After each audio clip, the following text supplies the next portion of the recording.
Yeah, here. Chicka, chicka. Yeah. Kill Bill and Rev. We don't suck. Ooh.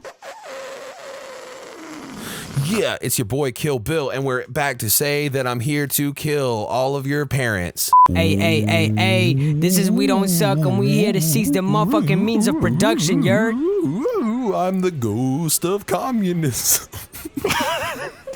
Welcome back, y'all. It's episode 26. It's an incredible time because by the time this episode's out, I'm no longer employed at my old job. Damn, dude, how does it feel to be homeless and broke?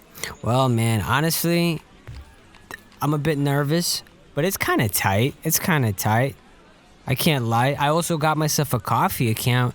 Shout outs to everybody who's donated to my coffee account. That's KO-FI. I'll link it in the YouTube description. Basically, it's kind of like a Patreon, but instead of it being a subscription-based thing, it's a one-time only. Like, you pay once, and if you want to pay again, you do so. If you don't, you just don't. And unlike Patreon, there's like no cut that goes to coffee. Like, all of that money goes directly to me. So whatever you guys contribute goes directly into me being able to produce content, whether it be podcasts, shit posting on Twitter, or making music. So I appreciate y'all. Thank you very much. Yeah, I don't have a coffee account. I need to get one. But I just want to say, get you some coffee. It's a fucking sham because you don't even drink coffee. So it's like, oh, I bought him a cup of coffee, but you're not going to spend it on that. You're probably going to spend it on drugs, you fucking degenerate. Heroin. Look, I don't drink coffee, but yo, heroin. Whoop whoop, juggalo. Whoa.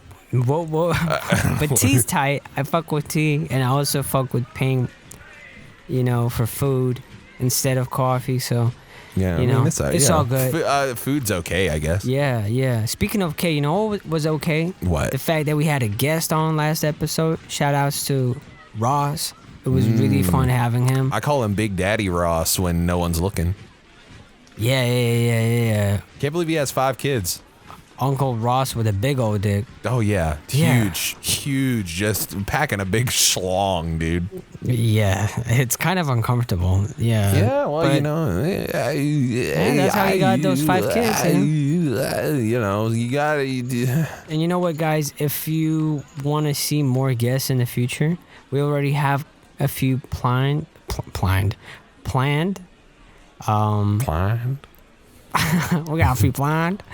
got a few planned, but we'd be interested to hear who you'd like.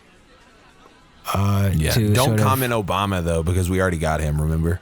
Yeah. Except for Obama, we already scheduled Obama. But aside from Obama, who would you like to have join us for an episode of the We Don't Suck Suck podcast? The We Don't Suck. I really want to get Michelle Obama on because she's just fine.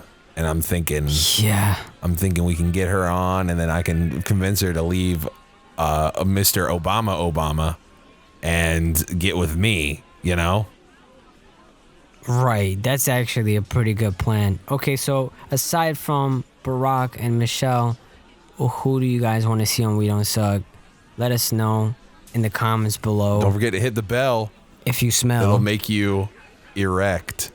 Make you swell, make you erect. Yes, that's right. Yeah, that's better. Very good, Bill. I think rhyming is played out, dude. Because everybody be rhyming in their raps and shit. Fuck that shit. I'm not gonna do no more rhyming ever. I agree, man. I've been saying that for the longest minute. It was like 61 seconds. 61 seconds. Bill, I have a question for you. To throw it at my face. What was your first ever performance? Oh fuck! Don't do this to me. My first ever performance. Oh shit! Hold on, let me think.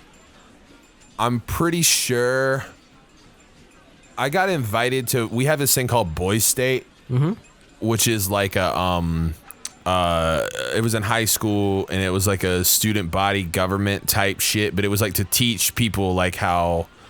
I don't remember, dude. I was just tired all the time, and we had to walk and run a lot. It was dumb. But anyway, they had a talent show, and me and my buddy Shane got on stage, and performed a song in front of like fucking 700 people, and it was really fucking bad. And then some dude came over to me and was just like, yo, that shit's whack, like after the fucking show.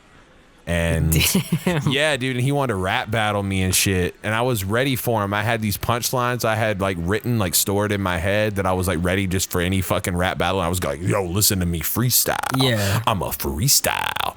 And why then, your head so big? They call you big head. Big head. Big ass noggin. Yeah, that's how you store bars in the back of your head. Why your head so big? Big ass noggin. Then you walk around, you like look around, and then like while you think of what rhymes with big ass noggin, you know? Yeah, you gotta like, you also have to touch your nose like a lot. Yeah. That's what rappers in New York used to do. They'd be touching their nose in rap battles for reasons I'm not entirely sure. Coke? I mean, you'd think that, but I don't think that all of those dudes were on coke. Well, some of them were definitely on coke. But yeah, that was my first performance. It went okay. I mean, we didn't fuck up. We didn't embarrass. Tell me about like leading up. I want to know the full experience. All right. So like you find out that you get this opportunity, right? Mm-hmm. How do you prepare for it? Are you psyched? What do you remember about that adventure? Were you writing something specific for the show, or did you already have a song where you're like, you know what, that's the one I'm gonna perform? How did it play out in your head? I'd made the beat for this song, and I had both the instrumental and the version with the lyrics on my iPod just anyway, just to have it, you know, because like, you know, I'd be like listening to my music to analyze it and shit. And so I just had it on me. I knew the words, and they were like, oh, there's a talent show, and I was super fucking excited about it. I was like, this is my time. I thought I was the dopest shit ever, and I was like, yo, dude, this is my time. I actually had a version of it that had the hooks still in, and I was like, this is perfect. I don't know why I had it, but it was just ready. It was basically like a performance version ready to go, you know? Yeah. And I ended up performing it. I mean, like, leading up to it was pretty weird because I was really fucking nervous. And I was sitting in the audience, and they were calling people up, and everybody else had normal fucking talents. Like, they were like, oh, he plays piano, and they just like pull out a fucking piano out of nowhere, and he just plays piano real good. And like, this one person sang, this one person danced, like all this other shit. And then it came to me, and I was out there with the motherfucking Justin Bieber hair.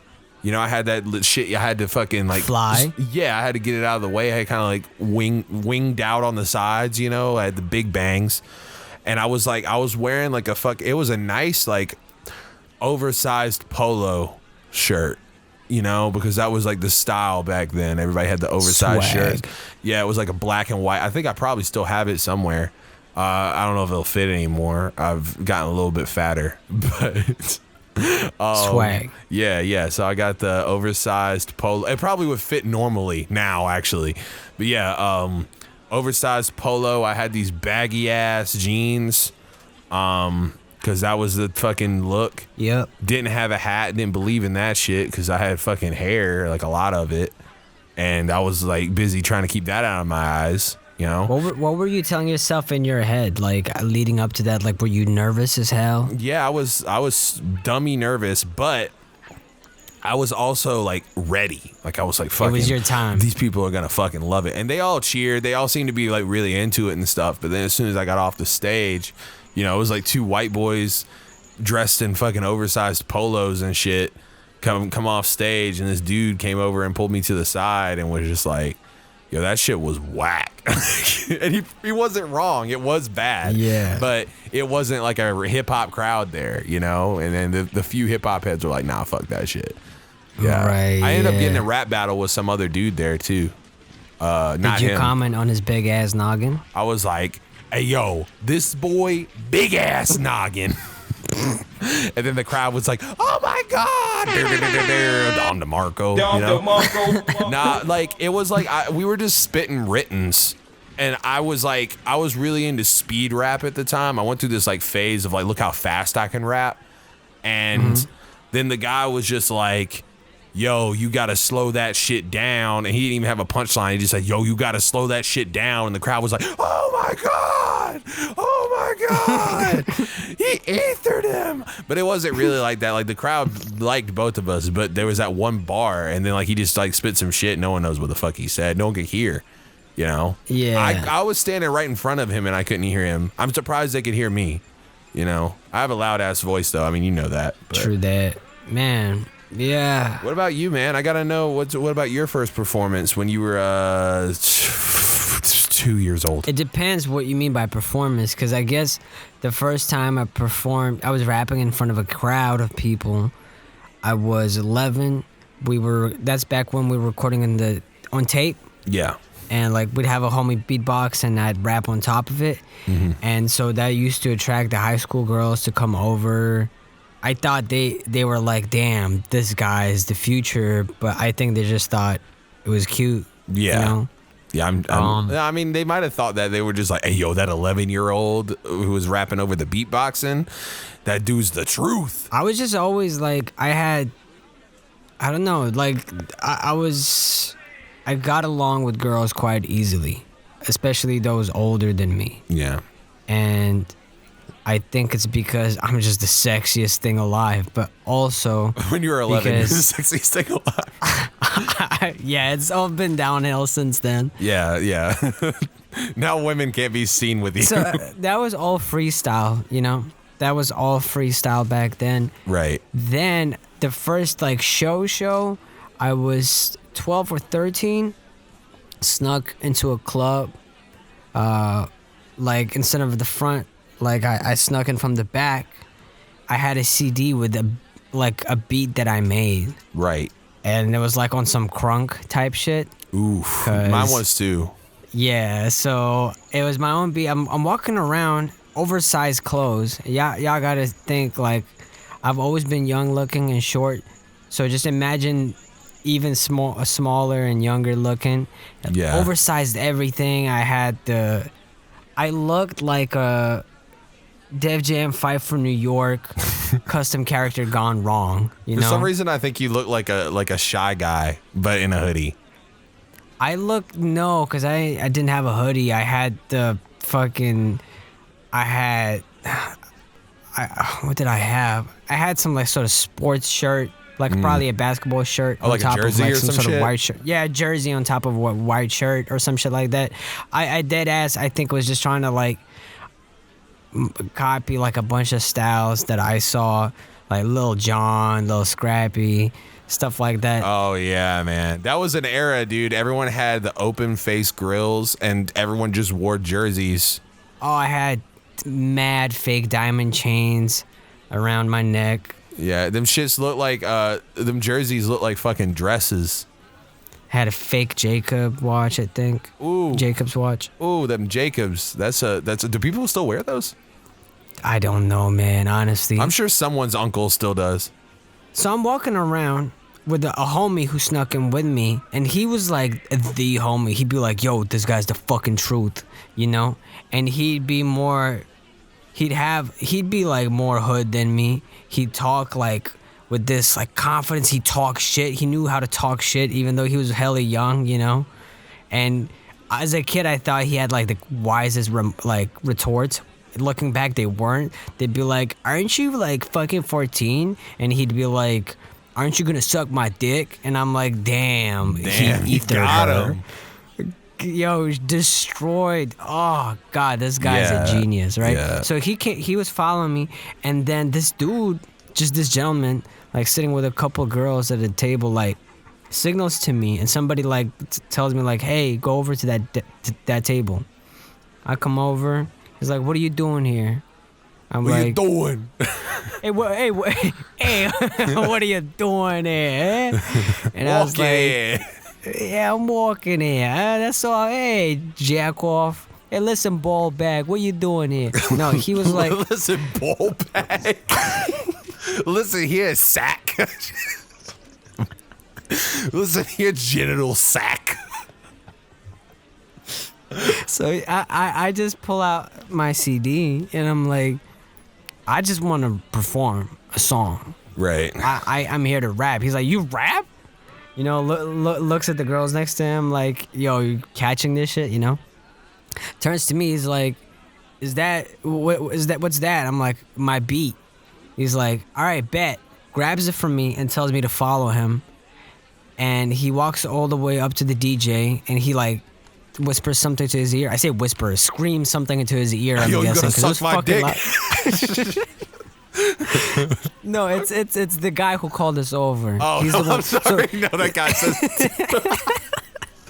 You gonna suck my dick, DJ, or what? But I like to imagine that's what he said. So no, it turns out the dude that called us over was the manager of the club. Right. So he grabbed the CD, brought it over to the DJ, told him some, and DJ was like, yo, I kind of look like, okay, got it. And then dude comes back to me, he's like, next song, and gives me the mic. I come up on stage, shit. my beat comes on, fucking booming. Yo, that feeling of just like pure darkness. Everywhere I look, there's no kids. It was a nightclub, and there maybe were like 100 or 200 people in there. Yeah. And just hearing your own beat bump that loud was kind of just something else. Oh, And yeah, then- yeah. Especially if it's a dope system. Even though, like if it's a real dope system, even if you don't know how to mix, people be like, yo, that shit slaps. Yeah, it was tight. It definitely felt tight. And then like this shit comes on, everybody's looking at me, and I'm like, oh shit. My homie on there too, and he was like the dopest hype man, you know. Yeah. And then we kill it. I think the verses he definitely freestyled his verse. I've been practicing mine like every time went to bed. Yeah. What I used to do as a kid, I'd stand up and I'd climb the bed and I kind of like bounce on it a bit. Right. Extend my hand forward and one hand next to my mouth and like a fist, you know, and pretending I was rapping and shit. Mm-hmm. And so I was already ready for it, and I had a hook. Something like, everybody get drunk, everybody get crunk. It was something stupid and like. Yo, that's actually like really sick, dude. I'm gonna say that on a song. Yo, everybody get drunk, everybody get crunk, everybody get drunk. It was the deepest shit I ever wrote, you know, and. Everybody, as soon as the beat ended and the song ended, everybody was like, "Wow!"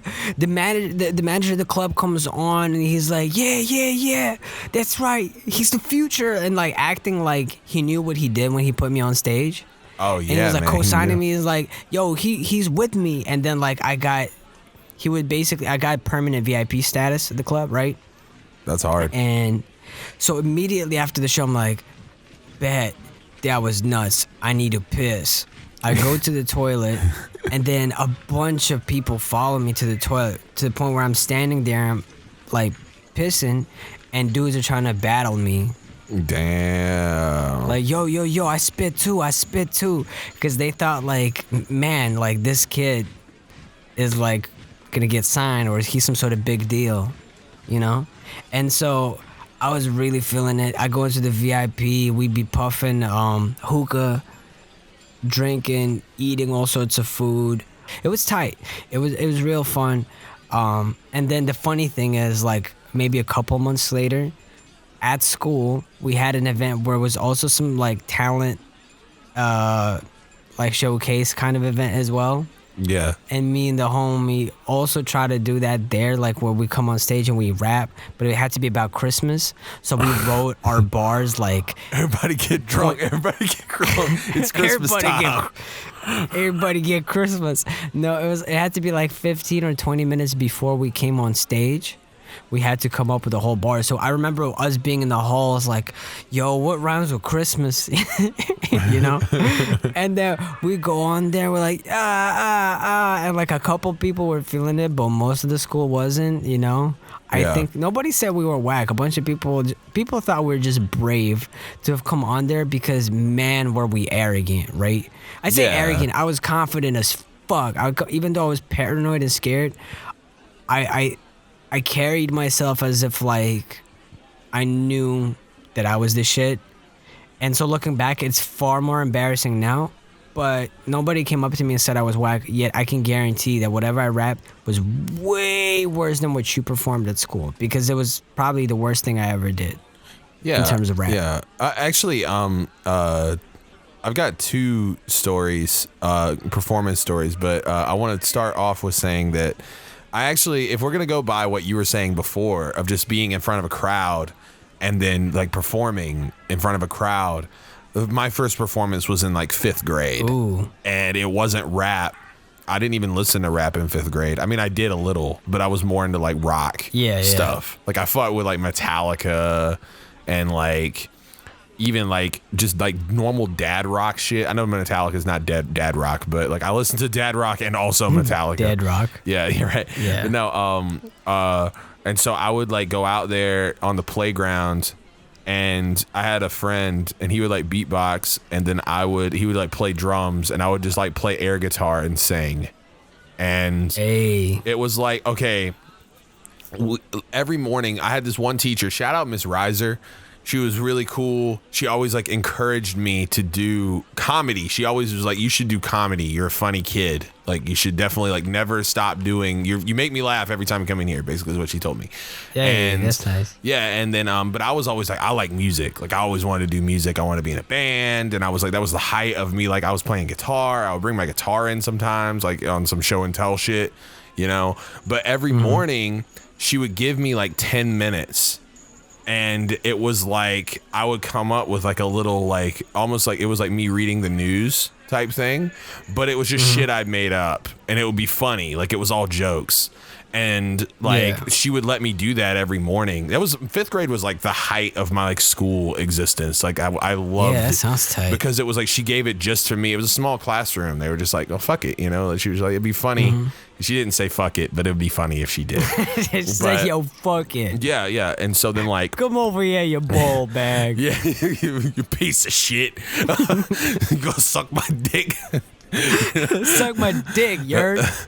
So she gave me that. So every morning I would do like this funny little thing that I would write like on the way to school, you know, and then I would use that as like, I'd be like, yo, by the way, I'm doing a performance today on the playground. Meet me over here. And we even did this thing where it was like me and like 2 other dudes, and we did like, it was like a fake tour. And it was like, oh, we're like, we're doing it over here at the by the slide. And then tomorrow we're going to be at the Jungle Gym. Y'all come out now. You know, it was like, we had it like all written up and shit. So tight. Yeah. It was so much fun. And like, I mean, people liked it. Like people would come out, like it would be like the whole fucking playground would be there. And that even though we were just playing air guitar and singing songs and shit, you know, people would come out and listen. Are there any valuable lessons that you learned then that you think you took away even like to this point in terms of like performance? I mean, I think honestly, my biggest thing was know that like to advertise yourself, like to always like not necessarily make yourself a walking billboard or something like that, but you could always use other facets of your existence to like promote something that you find special. Like, I mean, I think that's kind of how we started with the podcast, right? I mean, like it was like we started the podcast just because people were interested in us and they wanted to hear us fuck around. And also we're like, by the way, we make music, you know? Yeah. And I think it's a very it's actually, I didn't realize I didn't put 2 and 2 together, but her giving me that 10-minute slot and then using it to promote my tour on the playground is not that unlike what we're doing right now. It's just you know, there you go. It's kind of funny. But also I was gonna ask you because I have a story, but I feel like you probably have a story. Have you ever had any like terrible, like shitty performances that went completely awful? Yeah, I would say, okay, the worst experience in terms of performance on a stage would probably had to be LA. I think it's 2016 January. Yeah. I was headlining along with Airspace and a bunch of the Strange Friends homies. Strange Friends was basically like this collective of different West Coast talents, LA based talents mainly. Right. Is now defunct, but a lot of those people are still active and definitely talented. But it was I was very stressed out because my ex announced that she was gonna be there, and I was there with my girl, and my ex and I didn't split on good terms, as you know, Bill. Yeah. So to me, it was just like, why? I'm already stressed out because I hadn't performed in such a long time on stage. It'd been a couple, if not a few years by that point since I had last performed. So I was hella stressed out. So I try to compensate by like getting high. And then I think I got way too high. At some point, they brought over like this girl over to my section. And they're like, hey, there he is. Hey Rav, this is, and they like said a name, and I didn't put two and two together. I'm like, oh, that's a cool name. I'm like, I shook her hand. I'm like, hi, I'm Rav. You know, thank you for coming through or some shit like that. I think that's all I said, and then I backed away into my corner. Right. And then, come to find out later, it was Willow Smith.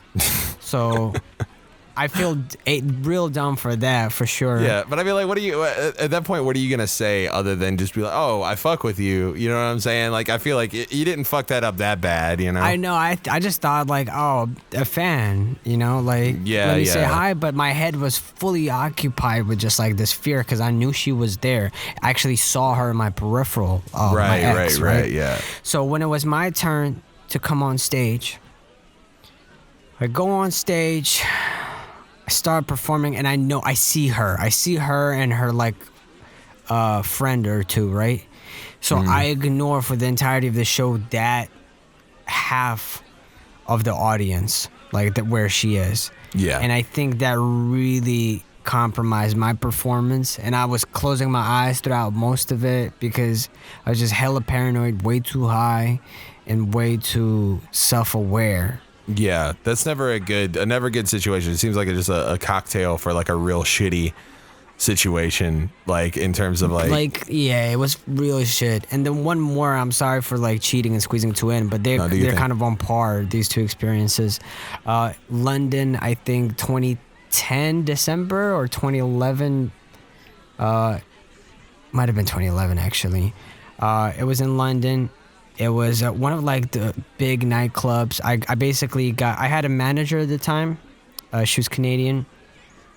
She basically really connected with my music through a bunch of homies. She's like, holy shit, yo, you're like so talented. You're gonna be famous. I'm gonna help you out. I'm gonna manage you. And she didn't have any prior experience in managing anybody else. She just really fucked with my energy and all that. And I remember this. I remember when this was a thing. Yeah. And she was the homie of a lot of my homies, you know. And so they get a show set up in this one club. I'm not gonna say the name of it, but it was a big club where like sometimes, you know, members of the royal family would come through, and you'd have big performers there. Like the week prior to that, I think they had Bruno Mars. The week after me, they had Lupe Fiasco. And so it was a pretty good deal. You know, they had it set up. I went in there for like a quick mic test, and whatever. Yeah. I had my homie Femi. He was gonna be my hype man for the show. And so again, it had been years since I performed, and I was super conscious of the type of crowd that club attracted. It wasn't a hip hop crowd. It was a mainstream crowd. And this was at the time where like my manager and a lot of my homies were just like, they discovered my music and they were like, oh my God, dude, you're gonna blow up. And everybody was approaching it from like a standpoint of this like, we gotta go the mainstream route. I don't think the guys even considered anything else because mainstream route is all they knew in terms of like being aware of. Yeah, I think most people like just, I hate using this word, but like normies. Like people who aren't into like indie music at all, like just think like, oh, they're gonna blow up and it's gonna be on the radio and it has to sound like this, or you know. Yeah. And I think it's a very different. It's the reality of it is there's a whole economy in fucking indie music that is totally different. I was building connections. I had a lot of homies in the Nigerian community in London. You know, I've always been very much connected with the Nigerian community in London. They've always shown me love. So me arriving there, I knew there was gonna be a couple homies who, like Nigerian homies who are connected with the music industry, and they heard about me, they wanted to like connect and all that. So that's the only thing that's kind of relaxing me in my head, like, okay, like people I can talk to, but then still knowing that it's just gonna be a bunch of people in the club that probably not gonna feel what I'm gonna rap, right? Yeah. So I tell my manager before I arrive at the club, because everybody's waiting there, I'm like, hey, make sure you got an L rolled for me. I come through, she had rolled the J for me. I connect with one of the Nigerian homies who got like a voice. Like, they got money. Let me just be straight up. Like, had a lot of money and connections. We go out, we smoke the L, and I get too high again. Like, because it's been a while, and I've been so stressed that I'm like hitting extra hard, and holding it in and everything. I'm like, I don't want to be too conscious. I go in, we do the show, and oh my God, I was stoned beyond belief. I think I was barely moving at all. Yeah, so that's the thing that scares me, man. The idea of, I would never perform high. Like, I would never do it. I know how my brain works. Everyone else is like, oh, it relaxes me. I know how my brain works. I would get super paranoid and super like conscious of like how and that'd be different if someone like throws you, like you've been on stage and someone throws you a fucking blunt or some shit and just like, yo, smoke this shit. But like, I would never like start a show high. That scares the shit out of me. And it was an indica. Like both those instances of the stories, they were indicas. And if I go do a show and I have to get stoned, I might take a hit of a sativa, you know, and that's it. Yeah. Maybe I'm gonna get a little faded off some beer or some shit. But I need to be mostly in control if I. Oh yeah, I'll drink the shit out of some beer before a show. Yeah, I want to be in control though, right? And in that moment, I was like, I didn't want to be in control. I wanted to let go and let like high Rav like autopilot it, and I think it was real bad. Like, again, nobody booed me, nothing. After the show, I come out, like as soon as I do my songs, I come out, the bouncer daps me up like, yo, respect, holy shit, I didn't know you were a big deal, you know. Right. And a bunch of people come out and they're like, hey, I represent this club, I could hook you up. Hey, I represent this, we could get you a music video. Hey, like, my dad owns George Armani stores, we could like sponsor you. You wear our clothes for free, but you have to wear it for the shows and everything. I'm like, oh shit, like all these connections. I'm like, talk to my manager. And then like it all kind of, I started fucking with everybody less because I was super conscious of like, man, this is weird. Like, this is not who I am, right? Yeah. This is not the kind of music I make. My manager, she started having like a relationship with one of the homies, and then they like broke up or whatever. They had some weird shit. So she wasn't talking to me like that much, and it just made everything weird. And I just left all of that shit and was like, I'm gonna just do my shit in the bedroom. This is what like the song Single Second, it's like 8 years old now, 8 or 9 years old now, but that's what it's all about. I even say like, this one chick wanted to manage, her drive lasted a month, in the end she only slowed me down. Man, how I was dumb for relying on these others, I can only trust myself. Marketed as mainstream, but that's not how I felt. And I talk about how like all the promises people made to me and everything, and then they never came through. So that was the wackest.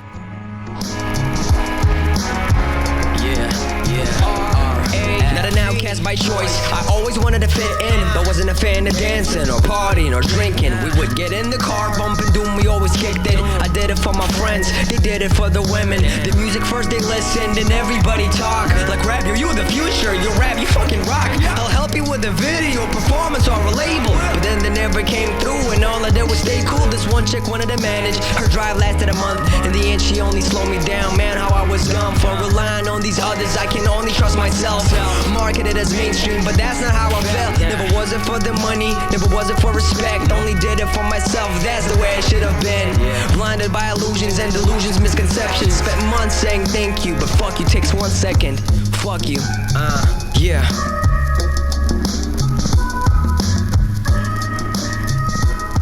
I'm trying to think of a world where like a universe where you continue down that path, and like how different your sound and your everything would be. Dude, the same thing like that club where when I snuck into, imagine if like I become successful off of that and didn't get, I don't want to like implicate myself in too much, but let's just say some shit happened in my life that I can't talk about, where it kind of fucked up that trajectory for me in my life. And in a sense, I'm glad, because if I stuck with that kind of mainstream style of music, I would have been completely different. And then when we did the whole thing in London, that would have been weird, because by then I already had made Abandon with you, and I made Vicodin. This is like, those were already sitting on my laptop, you know, and in the meantime I was trying to like blow up and think beyond that. And so I'm glad I kind of came across these experiences in my life and made the right subsequent decision to move away from that and almost kind of close in and work on the inside and just do my own thing. It worked out for me, but man, I guess I owe it to those bad experiences. Yeah, most definitely. Yeah, I've got two kind of humorous show stories. Please tell me. One time I was asked, I think I was a senior in high school. And senior citizen. Yes, I was a senior citizen. Baby boomer. Yeah, dude. It was yesterday, actually. No. Yeah, no. I was a senior in high school, and this girl was running for a student body vice president. Right. So like, she approached me and was like, "Hey, they asked me to do a speech, but instead of a speech, I was just thinking that it's really just a popularity contest, so you should just come up and rap for us." And I was like, "Sure, I'm down." You know. Tight. And so it was me and my buddy Shane, and I was gonna perform two songs. One of them was just a solo song from me, and then another song was a song with him on the hook. And now this is like T-Pain was really popping around this time, and everybody was using auto-tune. And so I had this like auto-tune hook. I just like figured out how Atari's auto-tune worked and all that shit. And this was new. Like everyone was freaking out about auto-tune at this point. Now everybody fucking uses it, but at the time it was like some shit if you knew how to use it. And yeah, I remember. So yeah, so I made this beat, and then I had him sing on it, and all he did was the hook, and I did the verses, you know. And so the thing was, we didn't do a sound check at all. It was just like they were like, it was in the P, like the fucking gymnasium, and it was like 400 people in there. Okay, packed. That's a lot. You know. Yeah, that's a lot. And so I go to do the first song, and we're kind of standing near these speakers, not knowing that it's about to feedback all over us. And so, like, you just hear that fucking feedback hum, that whee, just like fucking awful. But it didn't really like throw me off. Like, I was like thrown off, but I kept rapping, you know. And so I've like put two and two together. I was like, okay, I need to be away from these speakers. And then it kind of got away. Now, it kind of went away. And then Shane, his mic was off this whole time. Okay. And dang. Right, because he didn't have to have it on. You know, he would turn it on for a second. He kept doing this thing because of the squeal. He would turn it on when he would do something, then turn it right back off after. It's pretty smart, actually, you know? And so, like, when he would do backing vocals, he would, like, flip it on for a second, do that, and turn it back off, you know? And he would ad-lib shit and stuff like that. First song goes off pretty well. The crowd's, like, receptive. Like, they're clapping. Everyone knows us, you know? And, so then the second song comes on, and then he, like, his hook comes on, and he asked me, I actually asked him, I was like, do you want me to leave the hook in there so you can just have something to sing on top of because it's auto-tune? And he was like, nah, man, I can sing. I don't need that. Okay. And I'm like, okay, that's fine. You know, and like, I didn't doubt his singing ability. I was just like, do you want that there or not? But I think he thought I was like implying like, oh, you can't carry a tune without something behind him. You know, he's like, nah, dude, don't worry about it. So anyway, it comes on, and then like halfway through the first part of the hook, he like forgets the words. And so like I kind of carried it from there, but I mean, like, y'all know I can't fucking sing. And so like it was just kind of ugly. And then but like we got through it, you know? And then, but like Shane was acting like his mic wasn't working. That was like his coping mechanism to make it look like he didn't fuck up, was that his mic was off. So he has his mic turned off, and he's like hitting it on the top of the head and like looking at it weird, like, you know, like oh, this thing on kind of thing, you know? Gotcha. And so like I think his mic's not working. So in my head, I'm like, when this verse ends, I'm just gonna toss him my mic, you know? Oh, and fuck. so I go to do it. I'd go toss it over to him, it like hits his mic, which is now on. They both like hit and go boom, boom, boom, fall down, and then all you hear is whee! Just like a super loud screech, and him just like looking into the crowd like fucking a deer in headlights, like, you know. So, and then like, okay, so he bends down, picks up the mics. And then like they're just getting louder and louder, and he's like trying to fumble and turn it off, and then like all this stuff, right? And then so he turns one mic off, and he grabs the other one. He's like super frustrated, doesn't know where he's at. In front of the entirety of like the school, he just yells, "Shit! God damn it! Fuck!" and just runs off stage. And so I'm just standing there. That's a good reaction. Yeah, dude, he handled it great. Yo, I imagine that as you were throwing the mic his way, he just gave you that like look of like, I hate you. It was like this look of like just fear. Like he's like he didn't know what to do, you know? What I mean, are like you he's doing? not like Shane, like he's dabbled in making music, but he's never like made a song on his own. You know what I mean? It's always been like with me and we're having fun and stuff like that, but he's never like recorded a song and performed a song on his own or anything. Especially at this point, he'd never done anything, you know? Not a single solo song at this point. And so yeah, so it was a little much. So then I grabbed and like instead of like I thought he was gonna laugh it off because like anyone who knows Shane knows he's like one of the funniest people I know. Oh yeah, and, he is. Yeah, he's so funny, and I thought he was gonna just play it off because he's a goof. Like he never takes himself too seriously, you know. So I'm sitting here thinking like, oh, he's just gonna fucking roll with it. Ha ha ha! Yeah, I fucked up, you know. No, he like really took it to heart and he like ran off stage, right? And so he's walking outside, and I just grabbed the mic. And it's like silent in there. You could hear a pin drop, you know? And I grabbed the mic and I put it up to him. I was like, yeah, sorry guys. We're just, experiencing some technical difficulties. And then like everyone laughed. Like everyone was cool, you know? No one was like, man, fuck you, you know? They were like, you know? So, right. So then I go and I'm like, okay, he's outside. I'm going to go fucking like save him, make sure he's okay. Because he's freaking out, you know? I look out, I go out and I look and I'm like, where is he? And I look and I see his car in the parking lot. He's getting in his car. He is about to leave school. And we have class. Like he's just like, nah, fuck that. I'm going. So like my mom, she worked in the office up there, and like Shane is like her child too. Like he was always at the house and shit. And so she's like runs out there and like gets him out of the car. And she's like, yo, it's okay. Like it's all right. You know, everyone knows it was just it all came from the feedback. Like no one's like, wow, he sucks, you know. And so we get him back in there, and then everybody like came over to us. It was just like, yo, that was funny. You know, like they were cool about it. Like everybody was like, yo, that was funny. Like how that happened. The song was good though. You know, everyone was like really supportive and nice. And then there was nice.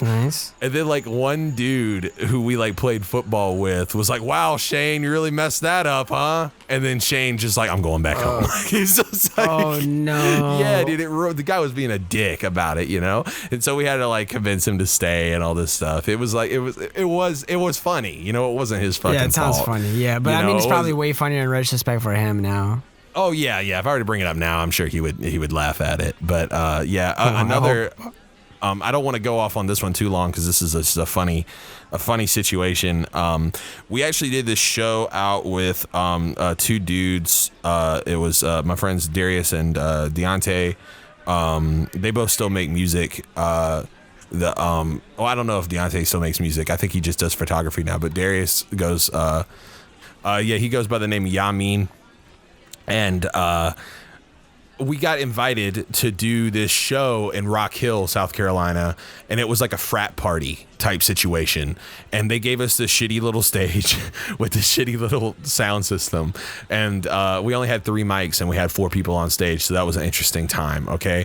But we made it work. But Shane actually came with us and he had written some music on his own. And then he was going to perform as well because it was a long set and we were going to kind of do it like as a rap group instead of just sing. It was. Some songs would be just me by myself. Some songs would be the duo of Yamin and Deontay. And then there would be some songs with Shane and then by himself. Well, anyway, there was this dude who like the only way I can describe him is like, you guys know that like World of Warcraft guy in the meme who's like the chubby neckbeard guy. Right.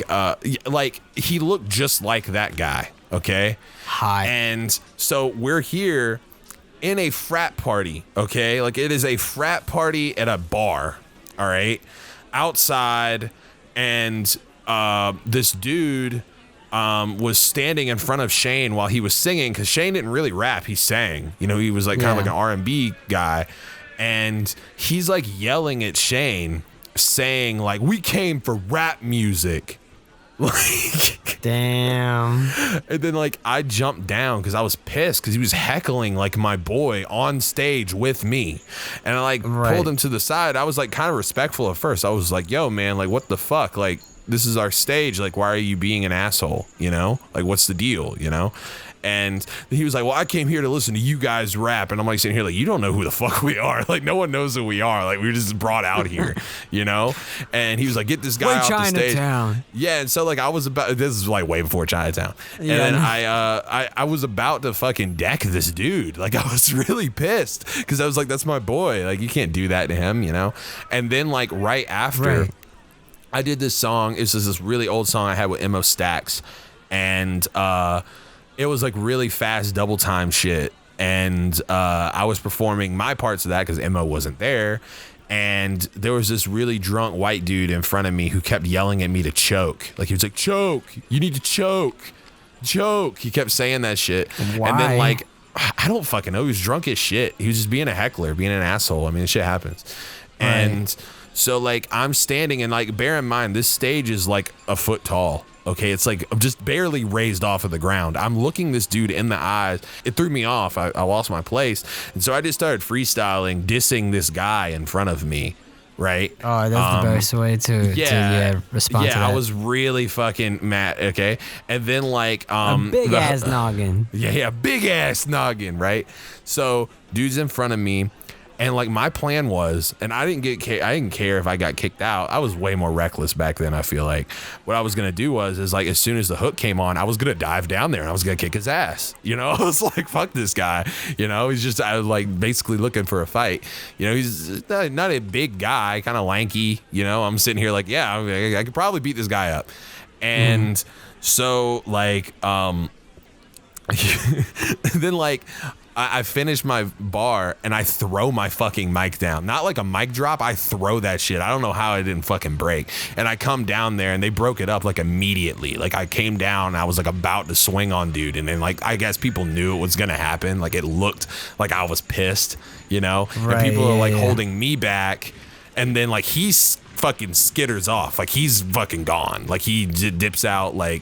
And like I was like surprised, like I thought he was gonna want to fight me. Like, he looked like he wanted to swing on me for no reason, you know. Yeah. He changed his mind. Yeah, dude. And then also this other thing happened at the show that was really funny was I would do this thing like halfway through. It was like I couldn't really freestyle that well. So what I did was I would go a cappella and people would be like, "Yo, kick a freestyle." Someone was saying that, you know? And so I would go a cappella and then I would say this fucking verse that I had written, but I would say it real slow. Like I was just thinking it off the top of my head, you know? And it was working out really well. And the crowd was like, oh, it was like a bunch of punchlines. The crowd would be like, oh, like every time a fucking punchline, right? And then I was getting real fucking gassed off that. I was like, yeah, you know, I was like really feeling myself. And I would say another fucking bar, and then it would be like even louder.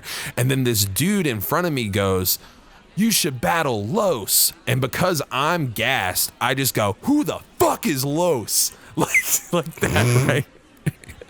And then like this fucking he looked just like 50 Cent, like just as jacked. Like I swear to God, he looked like 50 Cent.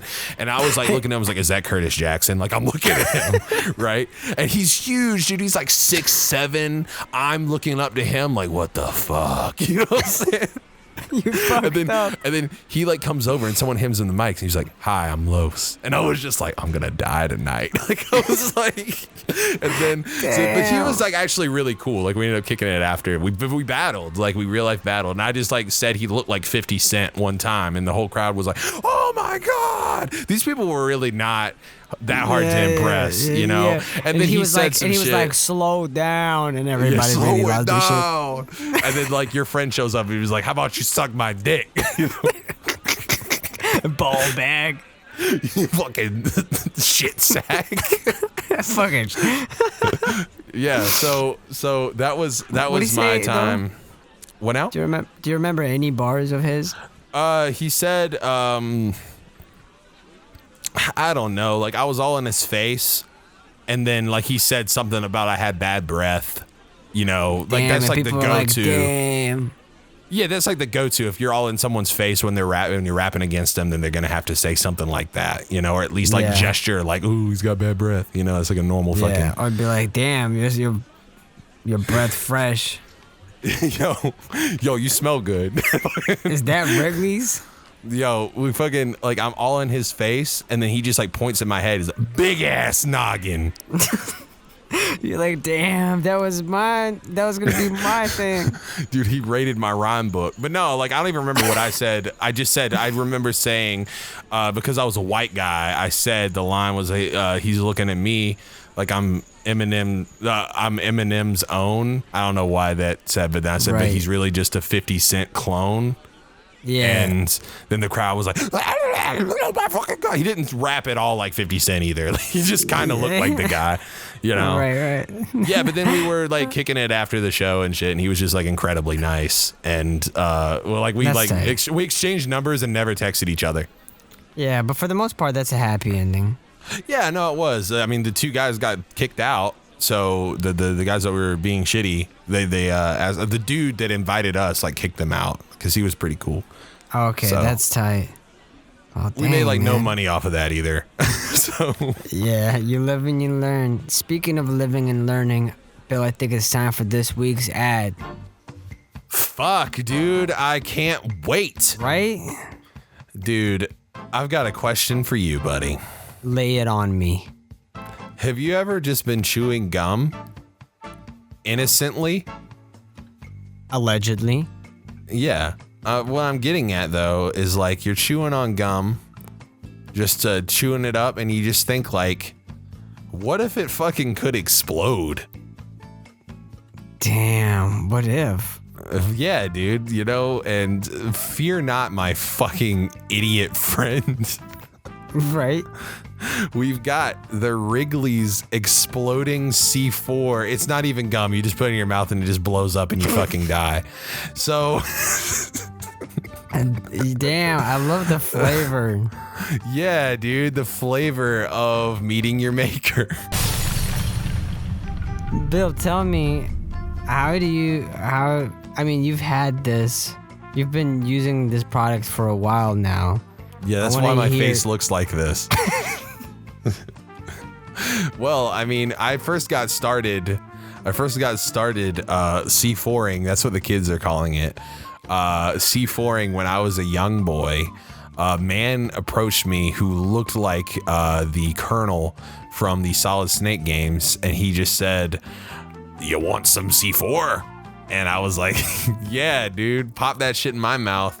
So anyway, several visits to the hospital later and some really poor facial reconstruction surgery, I look like this, and I can't stop. I like to imagine he was like, "You want some bubble gum?" And you're like, "Hell yeah!" And he was like, "There you go." It just passed you a C4. It's fucking explode. Right you're there. Like, damn, is it mint? Like, the flavor really pops. Hey, there you go. Oh shit. New challenger approaches Bill. Huh? There's another ad that's coming in live right now. This sponsor is in direct competition with Wrigley's. God fucking damn it, tell me more. Introducing KY Jelly Toothpaste. Shit. Okay. I already used something similar, but go ahead.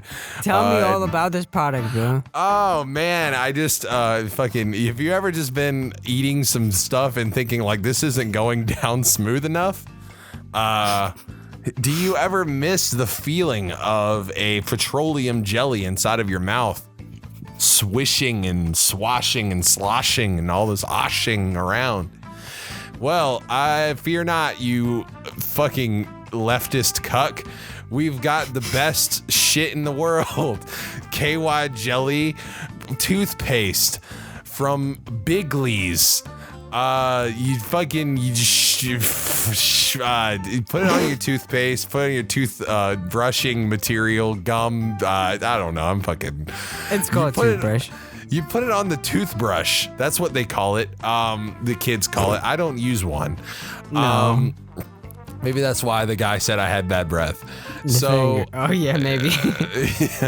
yeah, I use my toes normally. I use my ball bag.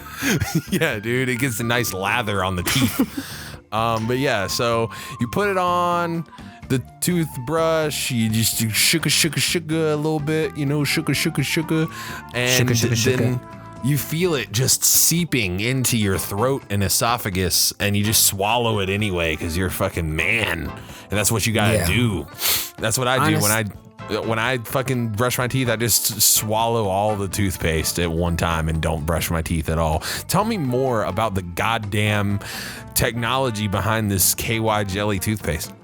Well, Quick. It is surprisingly intuitive. The technology is this. It's just KY jelly that you put on your toothpaste. You ever be sleeping and then you wake up and realize your jaw hurts because you were gritting your teeth at night?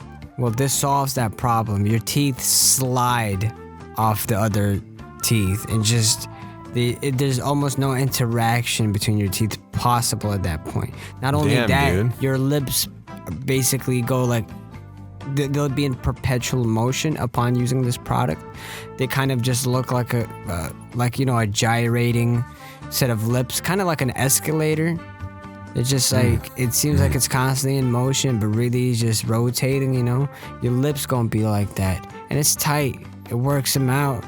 You know what they say? Lips is the biggest muscle in your body. Yeah, dude. My therapist told me that one time. And your therapist wasn't lying, so there you go.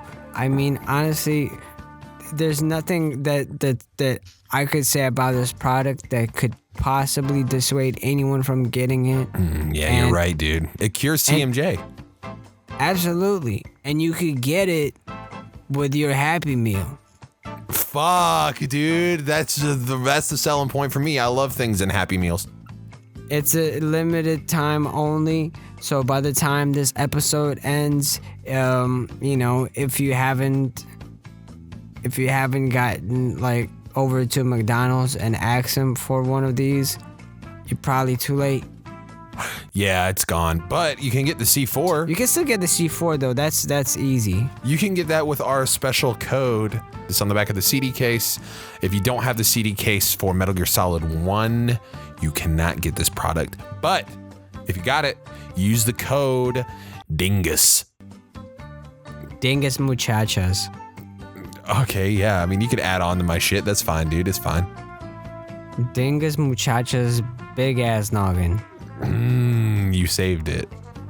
Thank you. So, yeah, man. How's that? Two pretty good. I wouldn't say the best products we've ever had, but like definitely like. If there's the one, worst. is there a spot higher than second place but before first place? Last place. Like no, not last. Like 1.5th place. Yeah, last place.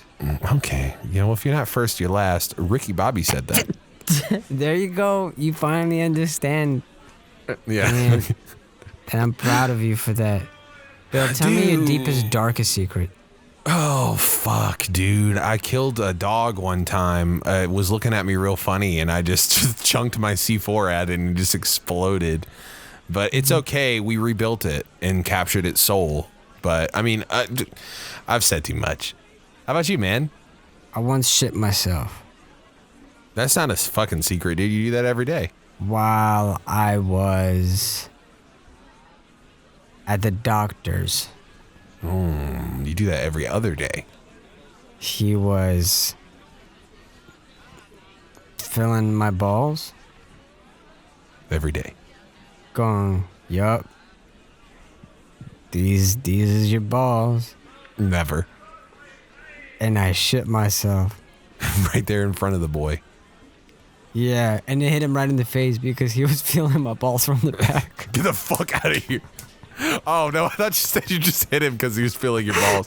Yeah, no. He was feeling it from the back. Yeah, dude, that's the good medical way to do it. He was like, I need to feel your balls. I'm like, I'm embarrassed. He's like, bet, just let me feel them from the back. I was like, all right, that's less embarrassing. Bet. Like, your doctor says, you're like looking at your doctor, and the doctor's just like, yeah, we're gonna have to do a testicular examination on you. And you're just like, yeah, I'm kind of embarrassed. He's just like, bet. What up in their bongs? Got a bitch who wanna fuck with me, tryna sing my songs, words slurred cause she dumb tipsy. Straight bummy OJ's worth $1.50. Kush up in my lungs, OJ up in the cup, pissy. Fuck with me. Suits tryna milk me for my talent till they done with me. Done tryna suck up all these nutrients these crumbs give me. Listen to my catalog and lie like you don't fuck with me. Built this fucking city from the ground up. Weeds in my circle get jumped, that's a roundup. Stay puffing gas, if I don't I get wound up. The top gets lonely, little homie, but the ground sucks. I could fuck around and kill a guy. Rappers tryna reach up on my toes, but the ceiling's high. A&R discussions all up in your fucking feelings. Why I gave my son's life and I ask him, do you really try?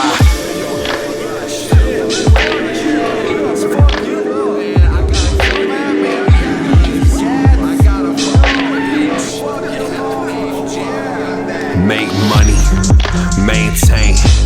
Call the plug, blow the fucking mainframe. I ain't even talking shit, boy, it's all the same thing. Oh, I'm about to hit a lick, click, click, bang, bang. Who the fuck I gotta